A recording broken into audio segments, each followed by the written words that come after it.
माशाअल्लाह ला हौला वला कुव्वता इल्ला बिल्लाहिल अलिय्यिल अज़ीम। हस्बुनल्लाहु व निअमल वकील, निअमल मौला व निअमन नसीर। वअफ़विज़ु अमरी इलल्लाह इन्नल्लाहा बसीरुम बिल इबाद। अऊज़ु बिल्लाहि मिनश शैतानिर रजीम। बिस्मिल्लाहिर रहमानिर रहीम। अल्हम्दुलिल्लाहिल्लज़ी ला यब्लुगु मिदहतुहुल क़ाइलून वला युसी नअमाहुल आदून वला युअद्दी हक़्क़हुल मुज्तहिदून। अल्लज़ी ला युद्रिकुहु बहदुल हिमम वला यनालुहु गौसल फितन। अल्लज़ी लैसा लिसिफ़तिही हद्दुन महदूद वला नअतुन मौजूद वला वक़्तुन महदूद वला अजलुन ममदूद। फ़तरल ख़लाइक़ बिक़ुदरतिही व नश्शरर रियाहा बिरहमतिही। सुम्मा सलातो व सलामु अला अशरफिल अंबियाइ वल मुरसलीन, ख़ातिमिन नबिय्यीन, शफ़ीइल मुज़निबीन, ख़ैरुल मुबश्शिरीन वल मुनज़िरीन। अल्लज़ी सुम्मिया फ़िस समाइ बिअहमद व फ़िल अर्ज़ीना बिअबिल क़ासिम मुहम्मद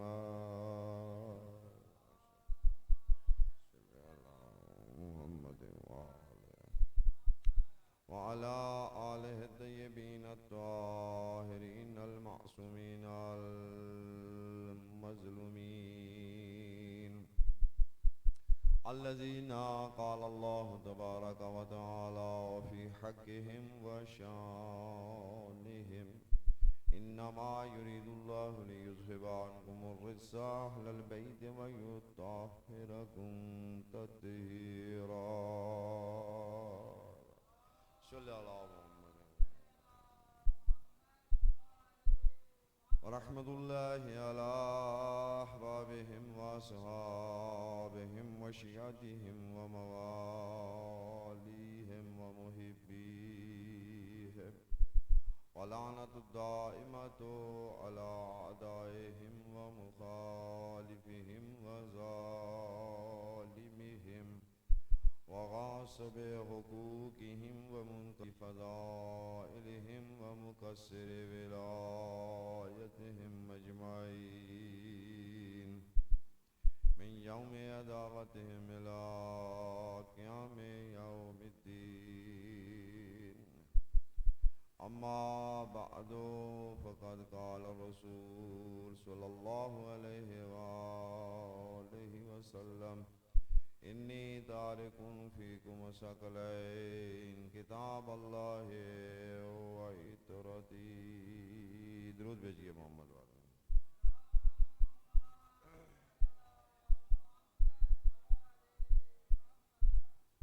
मोमिन इकराम, ये सालाना मजलिस अज़ा जिससे खिताब का शर्फ बंदा हकीर को हासिल हो रहा है, ये बुलंदी दर्जात और मग़फ़िरत और बख्शिश कामिल है।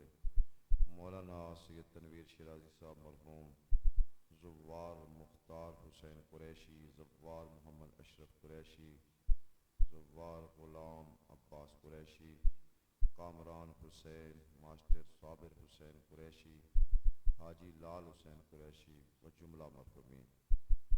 खुदावंद मुताल जिन मरहूमीन के नाम लिए गए, इनकी मग़फ़िरत और कामिल बख्शिश फरमाए और इन मरहूमीन के दराजात को बुलंद फरमाए। खुदावंद क़ुद्दूस इन मरहुमीन को मोहम्मद व आले मोहम्मद की शफ़ाअत कुबरा से बरामद फरमाए। खुदावंद मुतआल इनके अहल व अयाल और जो बाकी मांदा अफराद हैं उनको सेहत व सलामती के साथ तूल उम्र अता फरमाए। और ग़ुलाम हुसैन कुरैशी, तसद्दुक़ कुरैशी और गुलिस्तान ख़ान और हाजी मुश्ताक हुसैन, इनके लिए दुआ का कहा गया है। खुदावंद मुतआल इन बुज़ुर्गान को सेहत कामिल व आजिल अता फरमाए और इनको हर किस्म की आफात व बलियात से महफूज फरमाए। और रज़ी अब्बास को अल्लाह पाक औलाद साहलिया और औलाद नरीना से सरफराज फरमाए। जितने भी बे औलाद हज़रात हैं उन सबको खुदावंद क़ुद्दूस औलाद जैसी अजीम नेमत से माला माल।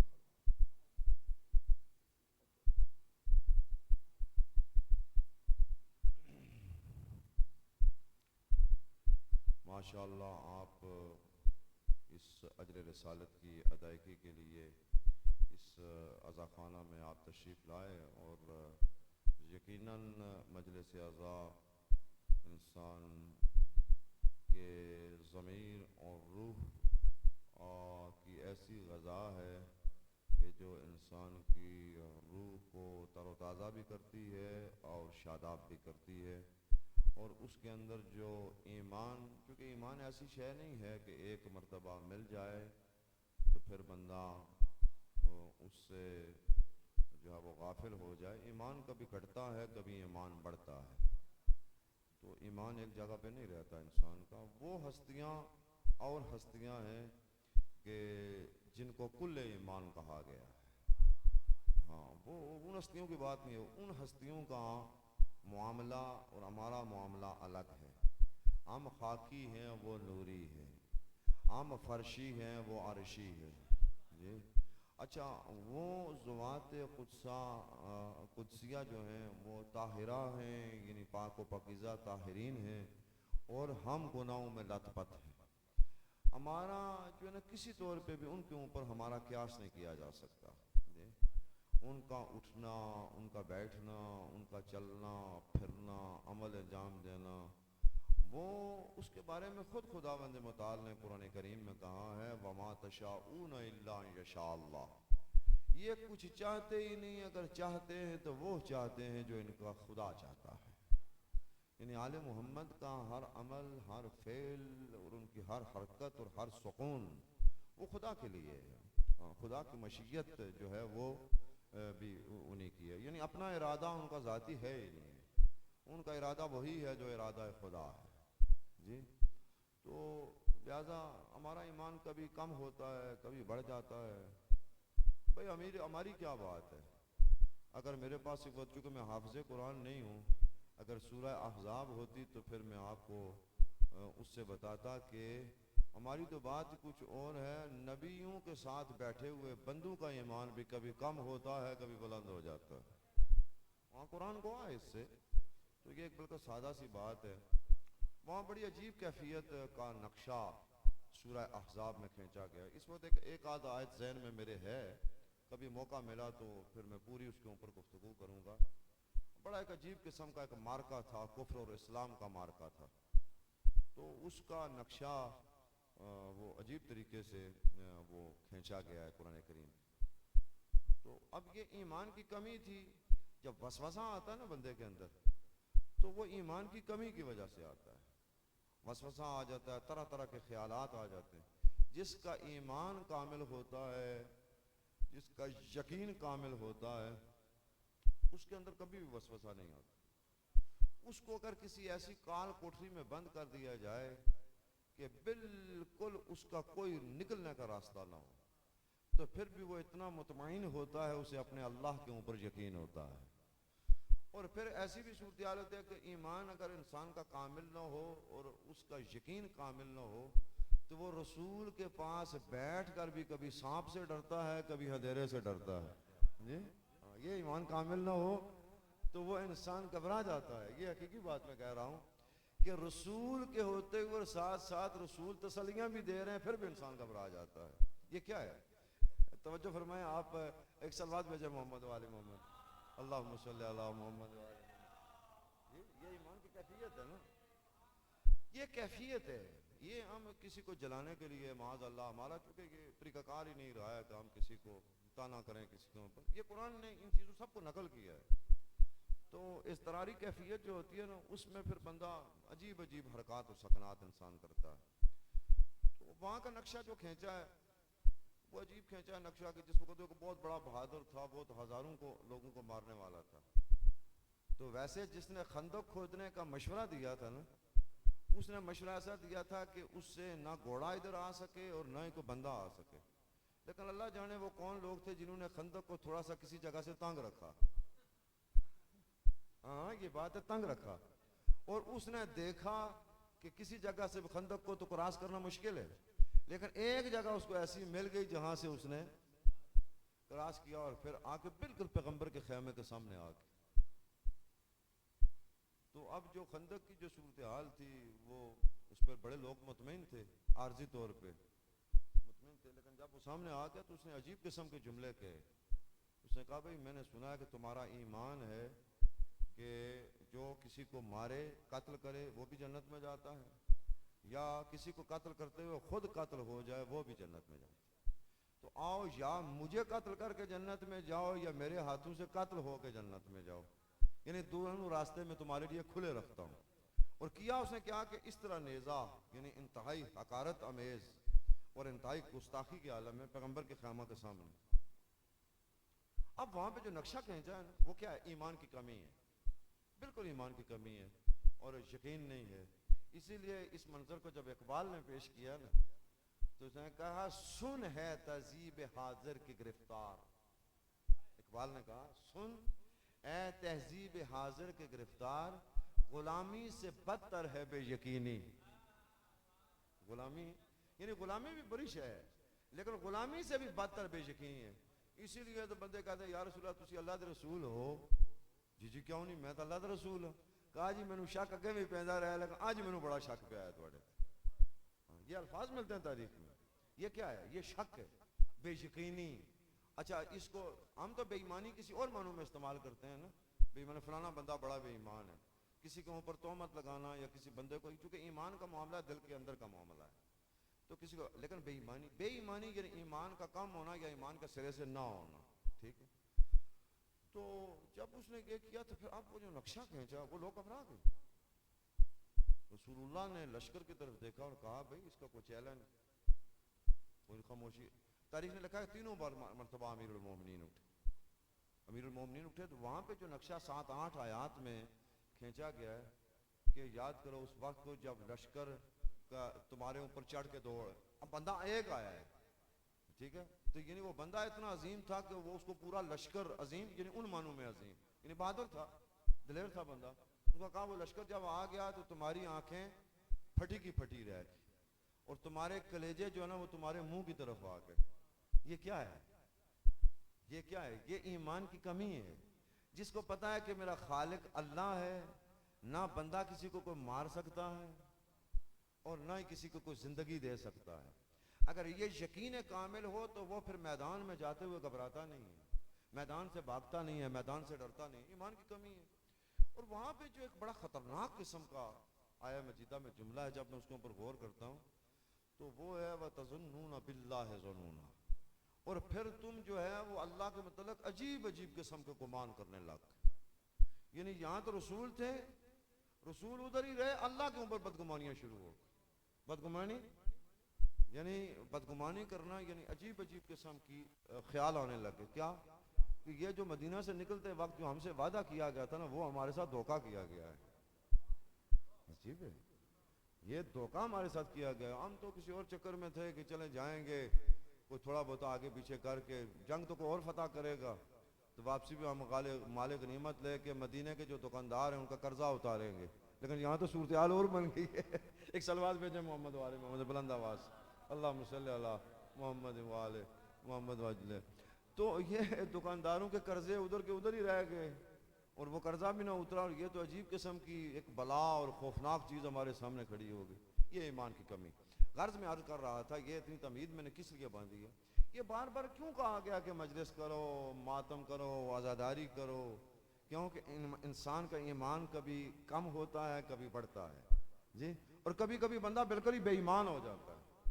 अगर बंदा बेईमान हो जाए या उसका ईमान कम हो जाए तो ये जो आले मोहम्मद के नाम की मजलिसें हैं ये उसके ईमान को बुलंद भी करती हैं, और अगर सिरे से उसके अंदर से ईमान ख़त्म हो जाए तो कुल्ले ईमान की मोहब्बत से फिर ईमान आना शुरू हो जाता है। क्या बात है जी, सुभान अल्लाह, सुभान अल्लाह। बार बार जो कहा गया इन मजलिसों की तरफ मुतवज्जे करना, तो इन मजलिसों का एक हदफ है। हम कहते हैं ना कई बच्चों को पढ़ाते हैं कि हमारे पास बच्चे आते हैं, अल्लाह करे कि सारे बच्चे यहाँ पे वालिदैन मुतवज्जे हों, उनको भेजें, तो हम 1 घंटा कुरान क्लास लेते हैं और आखिर में जो 5 मिनट होते हैं उसमें हम उसूल दीन, फुरूए दीन बच्चों को बताते हैं कि बच्चों उसूल दीन 5 हैं और फुरूए दीन 10 है। थोड़ा तवज्जो करना है चुकते पे। हाँ, तो उसूल दीन 5 है, फुरूए दीन 10 है। वैसे फुरूए दीन बहुत ज़्यादा है, लेकिन ये कि बच्चों को मुतवज्जा बड़े बड़े जो फुरूए दीन है वो 10 उनको बताते हैं। उसूल दीन भी सिर्फ 5 नहीं है, ये बड़े बड़े उसूल दीन 5 हैं। ठीक है ना, ये बात समझ में आ रही है ना? बड़े बड़े जो उसूल दीन है वो 5 हैं, मसलन तौहीद, अदल, नबूवत, इमामत, क़यामत। अच्छा, ये जो तकसीम है ये किस लिए है? ये इसलिए अगर बाज़ हज़रात कहते हैं कि ये उसूल दीन है, ये फुरूए दीन है। थोड़ा मेरी तरफ देखें, ये उसूल दीन है, ये फुरूए दीन है, तो बल्कि बात इस तरह से ये उसूल दीन है और ये बेचारे फुरूए दीन है। ये बेचारापन के लिए नहीं है ये तकसीम, ये बेचारापन के लिए नहीं है, ये उनकी अहमियत घटाने के। और कई दफ़ा लोग मेंबर पे झगड़े करा देते हैं, हुसैन अफजल है या नमाज अफजल है, फिर दलील देते हैं हुसैन उसूल है और नमाज फरू है। ये झगड़ा बनता ही नहीं है भाई, ये झगड़ा सही ही नहीं है, ये झगड़ा सही नहीं है। उसूल और फरू जो है ना आपस में लाजम और मलजूम है, ये झगड़े कराने के लिए नहीं है, ये कुश्तियाँ कराने के लिए नहीं है जी। हाँ, ये मतलब ये नाफहमी और नादानी की बातें होती हैं। हाँ, तो ये जो हस्तियाँ ये क्या है, इनका इस तरह ये चीज़ बनती नहीं है। खैर, मैं अर्ज़ कर रहा था, तो ये कुछ समझते होंगे कि ये उसूल दीन इनकी अहमियत ज़्यादा है, तो ये फुरूए दीन है, ये बेचारे हैं। ठीक है, ये ऐसी बात नहीं है, ये बेचारेपन के लिए नहीं है। ये असल में उसूल जमा है असल की। असल कहते हैं जड़ को, उसूल कहते हैं जड़ों को। फरा जो फरू है ना वो फरा की जमा है। फरा कहते हैं शाख को, फरू बहुत सी शाखें, यानी उस दीन की जो जड़ें हैं, बुनियादें हैं, वो बुनियादी 5 हैं और उसकी शाखें 10 हैं। अच्छा, मुझे कोई ऐसा दरख्त बताएं कि जिसकी, अब फिर तवज्जो करना है, कि जिसकी जड़ ना हो और उसके पत्ते हरे हों?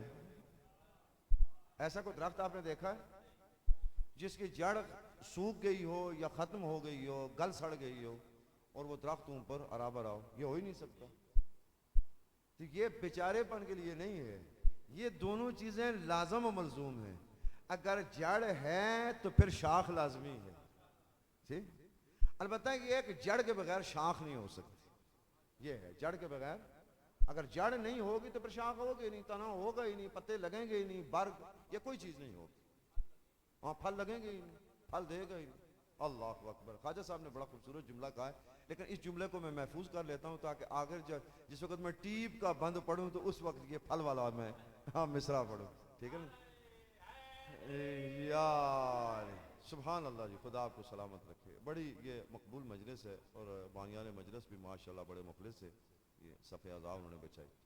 तो उसूल जड़ें, यानी अब इसको एक दरख्त से तशबीह क्यों दी गई है कि अगर दीन को आप दरख्त कहना चाहते हैं तो उस दरख्त की जड़ों का नाम तौहीद है।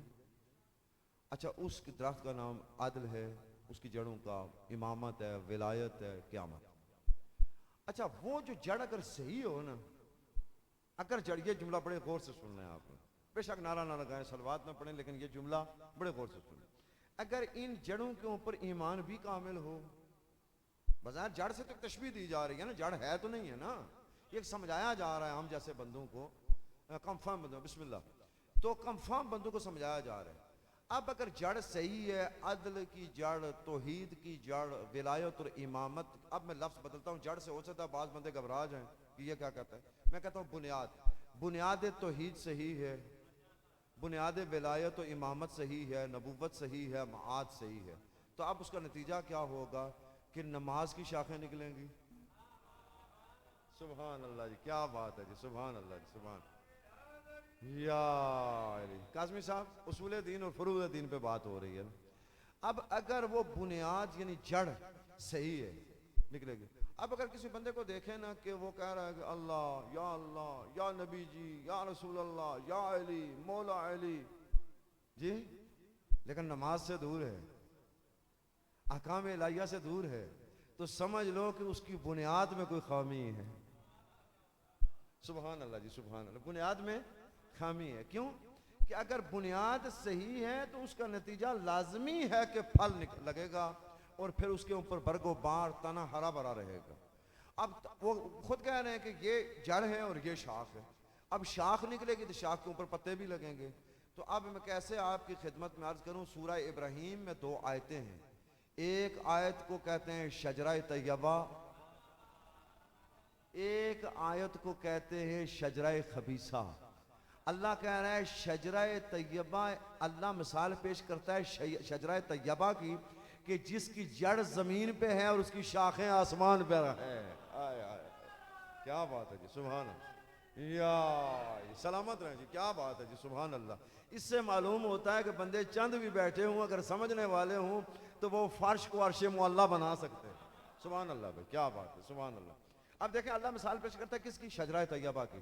इसकी मिसाल ऐसे है कि इसकी जड़ जमीन में है और इसकी शाखें आसमान पे, और ये हर मौसम में फल देता है।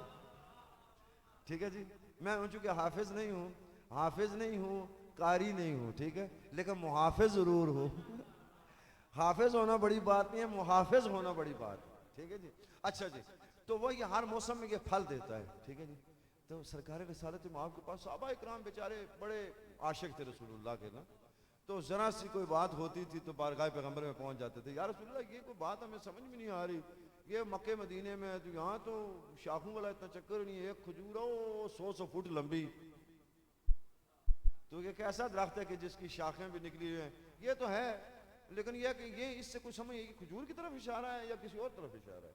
दरख्त तो खजूर है, बाकी जो झाड़ियाँ हैं आपको पता है, पूरा वो जजीरा नमा अरब उसमें सब झाड़ियाँ हैं। तो कहा मेरे प्यारे सहाबा, मेरे जान नसार सहाबा, मेरे इर्द गिर्द बैठने वाले इंतहाई मुअज़्ज़ज़ सहाबा, असल में ये वो दरख्त नहीं है, ये दरख्त है, इसको दरख्त पंजतन कहा जाता है। सुभान यार, सुभान अल्लाह। ये सुन्नी शिया ने लिखा है ना, यार सुभान अल्लाह। नारा इन्होंने इतना खूबसूरत लगाया और पंजतनी नारा लगाया और 1.25 लाख नारा लगाया है, तो आपने उस तरह जवाब नहीं दिए। अब मैं लगाता हूँ उसका जवाब, आपने सब ने देना है ताकि गली में लोगों को पता चल जाएगा अज़ाखाने में मजलिस शुरू हो गई है। नाराए हैदरी, सुभान अल्लाह। कहा मेरे प्यारे साहबा, ये खजूर के दरख्त की बात नहीं हो रही या किसी और पेड़ की बात नहीं हो रही है, ये दरख्त जो है, अब कहा क्या कि इसमें कहा इससे जड़ से मुराद मैं और अली हैं, मैं और अली हैं। अच्छा, इसकी जो शाखें हैं ना, तवज्जो करना, इसकी शाखें जो हैं वो आइमा ताहिरीन है। अल्लाह अकबर, आइमा ताहिरीन इसकी शाखें हैं। ठीक है। फिर कहते हैं कि इसका जो फल है ना, हूँ मैं देखसा कड़ा शिया बंदा जरा बचपन च मां ने गोद चू मजलिस सुनता है तो फिर ये जुमला सुना तो फिर वो चुप रहो है। जड़ इसकी मैं और अली हैं, शाखें इसकी आइमा ताहिरीन हजरत ज़हरा से लेकर 12वें तक, और इसका जो फल है वो हमारे शिया हैं। सुभान अल्लाह, यार समझ रहे हैं बात। तो अब ये क्या कीजिए, अब मैं अर्ज ये कर रहा था कि उसूल अगर सही है ना, उसूल सही है बंदे का, तो फिर उसका नतीजा फल भी लगेगा, शाखें भी निकलेंगी। तो अब ये मजलिस अज़ा क्यों करते हैं? असल मौजू तो ये था ना कि ईमान कभी कम कभी बुलंद, कभी सिरे से ही खाली। जहाँ सिरे से है ही नहीं वो उसको तो तौफीक नहीं होती कि इधर आए। लेकिन कभी चूंकि हम गुनाहगार हैं, कभी को गुनाह करते हैं, कभी किसी को गाली दे देते हैं, अल्लाह ना करे, कभी किसी रिश्तेदार की गिबत कर देते हैं, कभी किसी मोमिन की गिबत कर देते हैं, उससे ईमान कम हो जाता है। उसका जो दर्जे है ना ईमान के, अरे ईमान एक दर्जे का होता तो पैगंबर क्यों कहते हैं मिकदाद 8वें पे, अबू ज़र 9वें पे, सलमान 10वें पे, अरे जब उन 3 सहाबा का ईमान एक दर्जे का नहीं तो तुम पूरी जमात को कैसे कहते हो कोई फर्क नहीं इन चारों में? फर्क है ना भाई। बोलो भाई, सारे बोलो, सारे बोलो यार। समझ में आ रही है? क्या बात है। अल्लाह सल्ली अला मोहम्मद वाले में। अब मसलन मैं ये कह दूं कि मैं ईमान में बड़ा कामिल, ये बात है ही नहीं भाई। उनका ईमान भी उसके दर्जे हैं, उसके दर्जे हैं ईमान के। एक दफा किसी ने पूछ भी लिया, या रसूल अल्लाह ये आप दर्जा बंदी कर रहे हैं, सलमान 10वें पे, अबूज़र 9वें पे और ये 8वें पे। अबूज़र जो थे ना, ये बड़े बादशाह तबीयत के थे, बड़े मुजाहिद तबीयत के थे। अगर इनकी तारीख आप पढ़े ना, गरीब रब्जा के नाम से उर्दू में किताब है, गरीब रब्जा। गरीब रब्जा क्यों कहते हैं? ऐसा मुसाफिर जो तन्हाई के आलम में रब्जा में फौत हो, जलावतन हुआ है मोहब्बत अली में। ये मैं एक कहना तो इस पे जुमला है, बड़ा मुजाहिद था। ये आता था ना, बड़े खूबसूरत किस्म के महल बने हुए थे, उनमें तशरीह ना कर सकता, मेहरबानी करे आए। तो कहता ये तुमने जो महल बनाया है ये पैसे कहां से लाए हो? समझ आ रही है? इससे ज्यादा खोलने की जरूरत नहीं है, थोड़ा मेरा साथ दें आप। ये पैसे कहां से लाए हो तुम? अगर तो तुम ये कहो कि मेरे पास ये पैसे हैं तो फिर तेरे पास ये पैसे आए कहां से? अगर तुम कहोगे कि इस महल पे तुमने पैसे लगाए हैं बैतुल माल के, तो बैतुल माल तो सबका है। अच्छा, उसने कहा अच्छा तू मैंने टोकना शुरू कर देता है। वहां पे एक बूढ़ा बंदा था, वो उधर यहूदियों से इधर आया था, उसका नाम था काबुल आबार। उसने कहा अबूज़र बादशाहों से इस तरह नहीं करते, बादशाहों की तौहीन नहीं करते। उसने कहा डंडा अपना, उसके हाथ में डंडा होता था, हर वक्त डंडा होता था, और बांधा था रसूलुल्लाह तो उसके हाथ में, ऐसा कहते ना कि मलंग चलते थे हमारा हाथ में मुतार लेके चलते थे ना, हाथ में लेके, उसमें इस तरह का एक डंडा होता था, वो बांधा था रसूलुल्लाह, दरवाजों को भी खटखटाता था, कहता लोगों कितने भूल गए हो अकली नाल ने। ये उसका शार था। तो वो डंडा लेके जाता था, कहता उसके सर पे दे मारा काबुल आबाद। कहता है यहूदी के बेटे तू हमें दीन बताएगा, तू हमें बताएगा दीन कि हमने क्या बात करनी है और क्या नहीं बात करनी है। अच्छा, बादशाह सलामत बड़े जरी थे, तो उन्होंने उसको जलावतन कर दिया और भेजा कहां पे? शाम। शाम में जब पहुंचा तो उसने देखा कैसर और किसरा और क्या मोहल्लात, क्या मिंबर, क्या शान है भाई। उसने कहा अच्छा बड़े मियाँ तो बड़े मियाँ, छोटे मियाँ भी सुभान अल्लाह। अच्छा, उसने जब देखा वहां यार हूं तो समझ आई ना गल जी। तो उसने कहा अच्छा यहाँ तो पूरा सिलसिला ही बदल चुका है। उसने वहां तनकीद शुरू कर दी, लोगों ये क्या किया ने, ये क्या हो रहा है, ये क्या हो रहा है।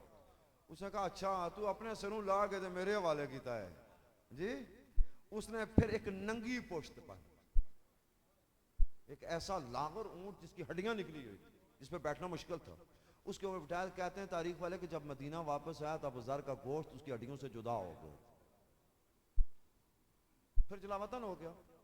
तो अब ये भी एक सिलसिला। पूछा मुजाहिद आदमी था, यार सुन ये दर्जा गालिबन 2 किस्म की रिवायत है, एक रसूलुल्लाह से पूछा और एक रिवायत यह है कि मौला अली से पूछा। अबूज़र ने मौला अली से पूछा कि ये सलमान का 10वें नंबर पर, पता इससे ऊपर भी दर्जे हैं कोई, इससे ऊपर भी ईमान के दर्जे, इतने ही दर्जे नहीं है, लेकिन ये समझाने के लिए कह दिया। अच्छा, अगर यहां एक बात आगे तो मैं रोक के 2 बातें और ना कर दूं।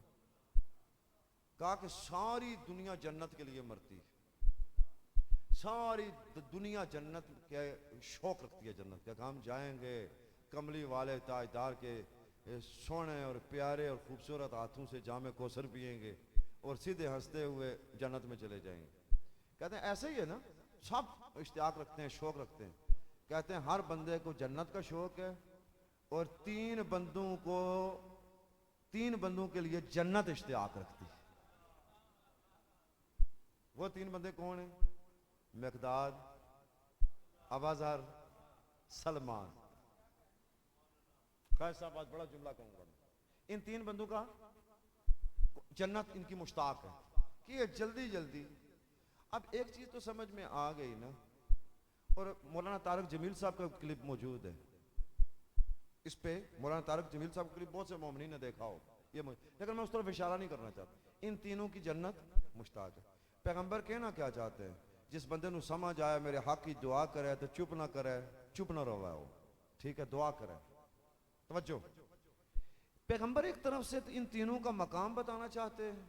सर उठाओ भाई, इन तीनों का मकाम बनाना चाहते हैं कि इन तीनों का मकाम क्या है अल्लाह के नज़दीक, मेरे नज़दीक, और इतने अजमत वाले हैं कि जन्नत इनकी मुश्ताक है। और दूसरा, पैगंबर पैगाम देना चाहते हैं कि मेरे बाद अगर कोई मुश्किल मकाम आ जाए, कोई चौराहा आ जाए, दोराहा आ जाए, तो फिर देख लेना ये तीनों किधर है। नहीं समझ आई ना दोनों?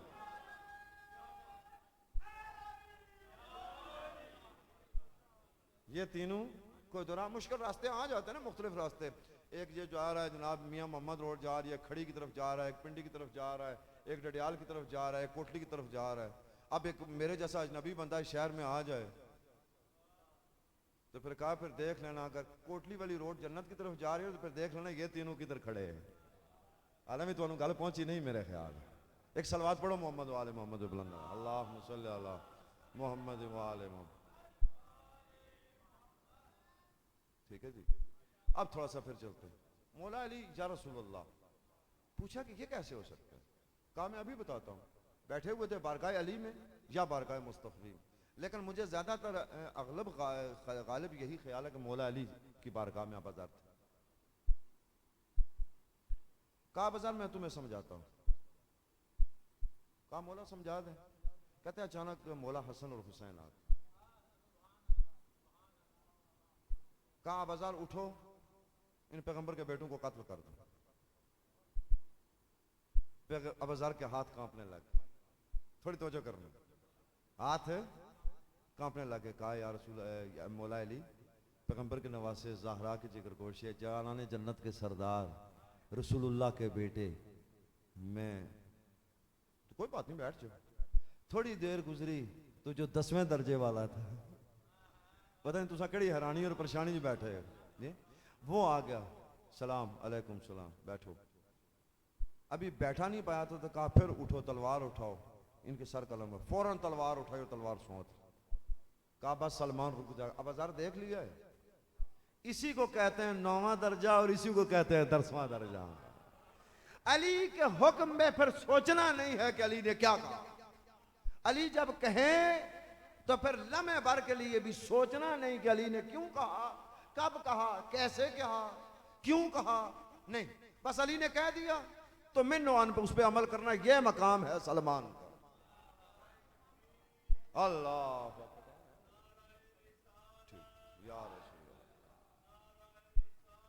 या रसूल अल्लाह। सारे बोलो भाई, सारे या अली सुभान अल्लाहुम्मा सल्ली अला मोहम्मद वाले सुभान। तो अब जड़ अगर असली हो, जड़ खालिस हो जी, अच्छा, जड़ के अंदर कोई किसी किस्म का कोई जंग ना लगा हो, उसको देमक ना लगी हो, अच्छा, शोरादार जमीन जो होती है ना, उसमें अगर बीज डाला जाए ना तो वो बीज भी गल सड़ जाता है। ठीक है, अब बीज आपके हाथ में हो, उसको आप छुपा के रखें तो वो कोई फायदा नहीं देगा, पड़ा रहेगा, उधर जूंगा तूंगा पड़ा रहेगा। आहा सुभान अल्लाह। उसको किसी बक्से में बंद कर दें, किसी बोरी में रख दें, जितना है ना 100 दाने डालें तो 100 ही रहेंगे। लेकिन उसको निकाल के आप मिट्टी में मिला दें, मुनासिब पानी दें जी, मुनासिब पानी दें, इसको फिर इकबाल ने फिर नक्शा खींचा। आप कहेंगे कि मौलाना साहब शेर बहुत पढ़ते हैं, मैं क्या करूं, मेरा ज़ौक़ अदबिया, मेरा मिलान उस तरफ बहुत है। मिटा दे अपनी हस्ती को अगर कुछ मर्तबा चाहिए, इस ज़मीन पे अकड़ के न चल, चौधरी बन के न चल, शाह साहब बन के न चल, अपने आप को मिटा, फिर देख अल्लाह तुझे उबारता कैसे है। मिटा दे अपनी हस्ती को अगर कुछ मर्तबा चाहिए, कि दाना खाक में मिलकर गुलो गुलजार होता।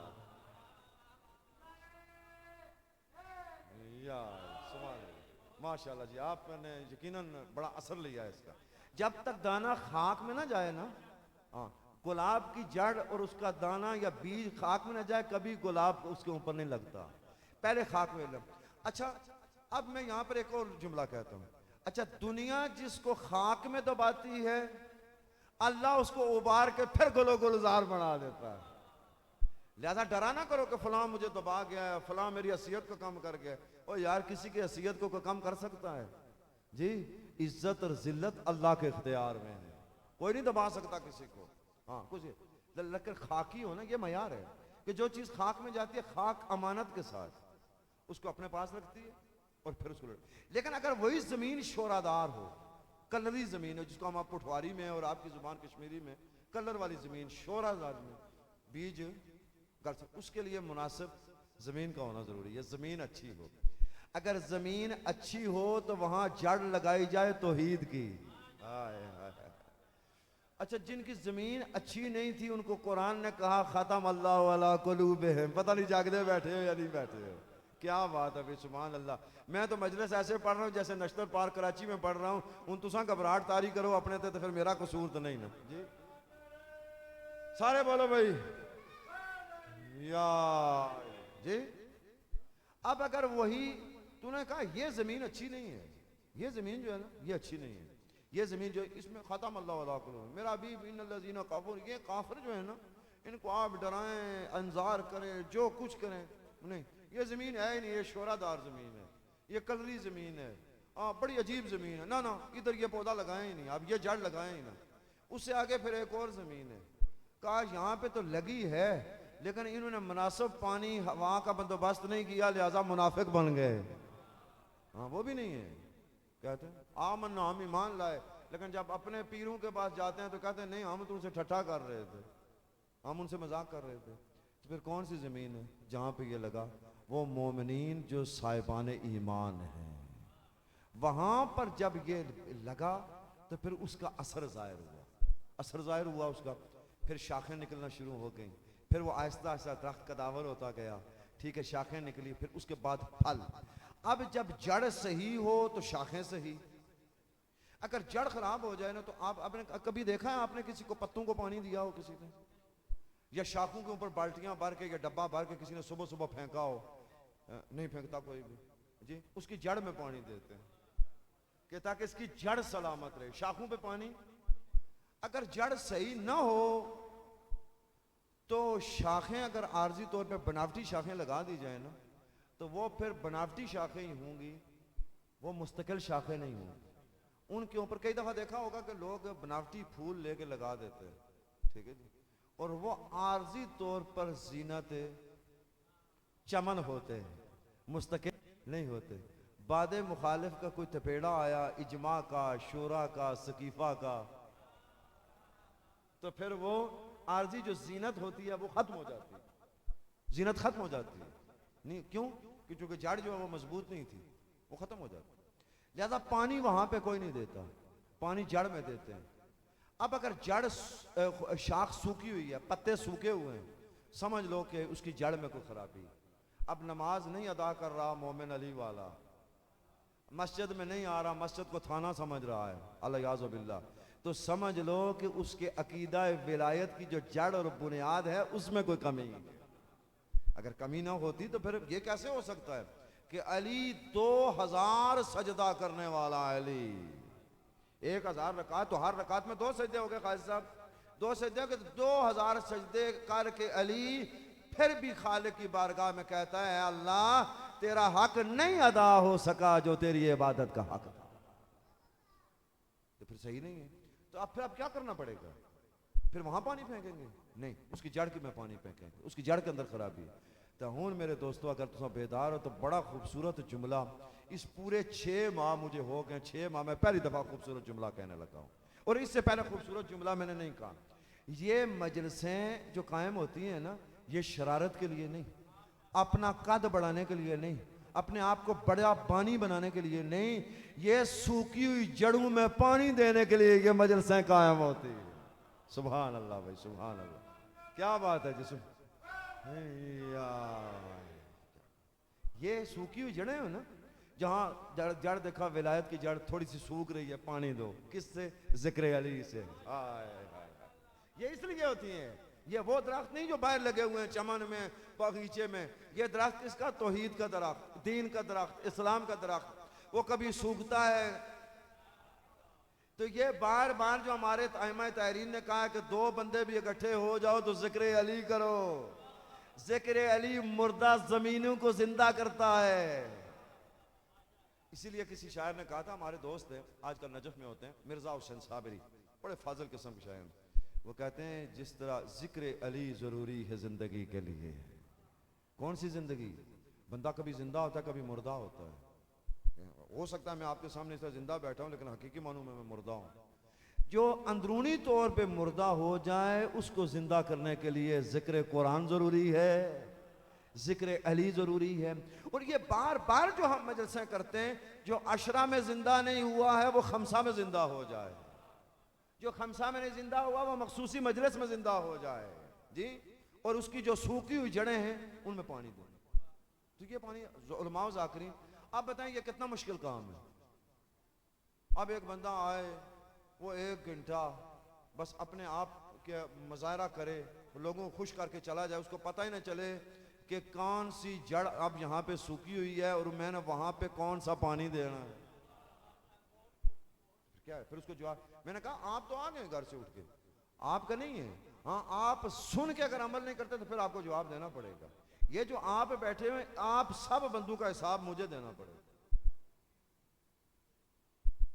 मुश्किल है जी। यहां पर एक फारसी का शायर गुजरा, उर्फी। उर्फी का नाम सुना है ना? जिसने कहा था ना कि वो मौलवी साहब जा रहे थे ना, तो हाथ में उनकी तस्बीह थी, तो वो मनके पे मनका फेंक रहे थे, अल्लाह मुसल्ली अला ला इलाहा इल्लल्लाह सुभान अल्लाह ला इलाहा। शाह जी देखा है मेरे लिए पास, ला इलाहा इल्लल्लाह ला इलाहा इल्लल्लाह। तो उनकी निगाह पता किधर थी? कहते हैं जी ए शाह साहब माशाल्लाह बड़े मालदार हैं, तो इस तस्बीह के जरिए किधर इन्होंने जेब तक मैं पहुंचा। यानी इनकी निगाह उनकी जेब पे थी। तो उर्फी की जब निगाह पड़ी ना, इसमें सारे थोड़ा मुस्कुराओ ना, मैं शेर सुनावा तो फारसी है, क्योंकि फारसी तो खत्म हो गया, मैं तर्जुमा करता हूँ। कहते हैं कि तस्बीह बदस्त जाहिद, तस्बीह बदस्त जायज नजरश पे माल दीगरा, तस्बीह बदस्त जाहिद नजरश पे माल दीगरा, मन खूब मी शनासम पीरान पारसारा। वो कहता है कि जायद के हाथ में तस्बीह है और उसकी निगाह दूसरे की जेब पर है, और मैं अच्छे तरीके से जानता हूं ये जो पीर बने हुए हैं ना परहेजगार, इनको मैं अच्छे तरीके से जानता हूं जो मरीद की नियाज पे तवज्जो होती है। तो जो है जी मेरिया गल्लां यार, अच्छा गल सुनो, मेरिया गल्लां तुहानू चंगियां लग रही हैं? क्या बात है जी, सुभान अल्लाह। तो अब ये जो मजलिसें हैं ना जी, इन मजलिसों में बड़े होश व आवाज़ के साथ कि बंदा खतीब, आप चूँकि वक्त ख़त्म हो गया, 5 मिनट मेरे पास रह गए, तो आज तो अल्हम्दुलिल्लाह पौना घंटा इस मजलिस में मुझे मिला, अल्लाह ताला इन बानियान मजलिस की। बस कोशिश करें कि ये जो 1 घंटे की मजलिस है ना, खतीब भी कोई पैगाम देने की कोशिश करें, जाकिर भी। जाकिर की जिम्मेदारी बहुत बड़ी है, और जाकिर का मकाम कई दफ़ा आलिम से भी बुलंद हो जाता है। हाँ, कि अगर जाकिर सही हो, यानी सिर्फ उसका ये जाकरी धंधा ना हो, पता नहीं यार तुम नाराज हो गए मेरे, यानी पेट भरने का जरिया ना हो जाकरी, सिर्फ जाकरी हो खुशनुदी खुदा के लिए, तो फिर जाकिर का मकाम आलिम से बुलंद है। अच्छा, आप मुझसे सवाल करें कि भाई वो कैसे बुलंद है? वो इसलिए है, मैंने आगे भी एक दफ़ा मिसाल दी थी, ख्वाजा साहब ने सुनी होगी चूंकि ये, लेकिन आज भी वो मिसाल देने में कोई हर्ज नहीं है। मसलन इमाम ज़माना आ जाते हैं, मेरा काम क्या करना है? मसाइल बयान करना, आपको जुमा पढ़ाना, नमाज पढ़ाना, मसले बयान करना, वुज़ू, नमाज, रोज़ा। अच्छा, मैं अगर वहाँ जुमा पढ़ा रहा हूँ तो अगर इमाम ज़माना आ जाए तो मैं मसला बयान कर सकता हूँ? बोलो तो सही यार, क्या हो गया? इमाम की मौजूदगी में मसला बयान कर सकता हूँ? इमाम की मौजूदगी में मैं जुमा पढ़ा सकता हूँ? इमाम की मौजूदगी में नमाज पढ़ा सकता हूँ? कुछ भी नहीं कर सकता ना। लेकिन जाकिर की अजमत यह है कि इमाम नीचे बैठे हो तो वो वहां पे खड़े हो गए। साहब समझ आई? बशर्ते के जाकरी उसका धंधा ना हो, जाकरी उसका पेशा ना हो, जाकरी करे खुशनुदी हुसैन के लिए, जाकरी करे खुशनुदी आइमा खुदा के लिए, अल्लाह को राजी करने, उसका मकाम बहुत बुलंद है। काश के खुतबा और जाकिर समझ जाए। मसाइब इंशाल्लाह बाद में आने वाले जाकिर पढ़ेंगे। मुझे उर्फी का शेर मुकम्मल करना, तो वो मैंने उर्फी का शेर दूसरा सुना दिया, लेकिन जिसके लिए मैं कह रहा था वो शेर उधर बाकी है। वो खिताब कर रहा है अपने कलम से, कलम चूंकि लिखता है ना, कलम लिखता, कलम से उर्फी खिताब कर रहा है, कह रहा है कलम लिख के आ रहा है नाते रसूल, उर्फी नाते रसूल लिख रहा है, अपनी कलम से कहता है कि ए कलम जरा संभल के चलना, ए कलम जरा संभल के चलना, क्यों कि तेरा जो पांव है ना वो तलवार की दहाड़ के ऊपर है। काज़मी साहब, अल्लाह करे कि ये उर्फी के शेर का तर्जुमा मैं समझा सकूं। आप पढ़े लिखे हजरात तशरीफ फरमा हैं, वकील साहिबान हैं, प्रोफेसर साहिबान हैं माशाअल्लाह। और वैसे भी इस मजलिस में फैज़ मजालिस कोई बंदा अनपढ़ नहीं होता, मजसू के जरिए से बहुत सी मालूमात होती। अपने कलम नात लिख रहा है, कहते हैं कलम नाते रसूल लिख रहा है, अपने आप को अपने कलम को कह रहा है कलम जरा संभल के चलना, क्यों कि तुम नात लिख रहा है। नात किसकी है? सरदार अंबिया के। ये मुश्किल मराला है तो तू जरा संभल के चलना, क्यों कि तेरा पाँव कलम का पाँव, और जब चला पाँव से जाता है ना, वो एक इस्तिहारे से तशबीह से एक बात समझाना, तेरा पाँव तलवार की दहाड़ के ऊपर है। मैं कहता हूं कि अगर मैं, उसने तो कलम कहा था ना, मैं कहता हूं है जाकिर, ए खतीब, इस मिंबर पर बैठकर अपनी जुबान को संभाल के चलना, तेरी जुबान का पाँव तलवार की दहाड़ के ऊपर है।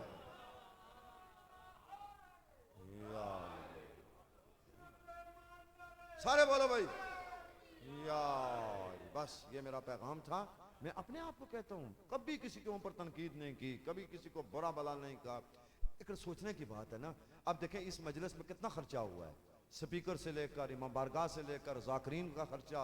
अच्छा फिर अब बानिया मजलिस का तो कसूर नहीं है, बानिया मजलिस ने तो हर चीज, वो न्याज भी देगा, फीस भी देगा, लंगर भी देगा, तबर्रक भी देगा। अब जो यहाँ पे आने वाला वो क्या दे रहा?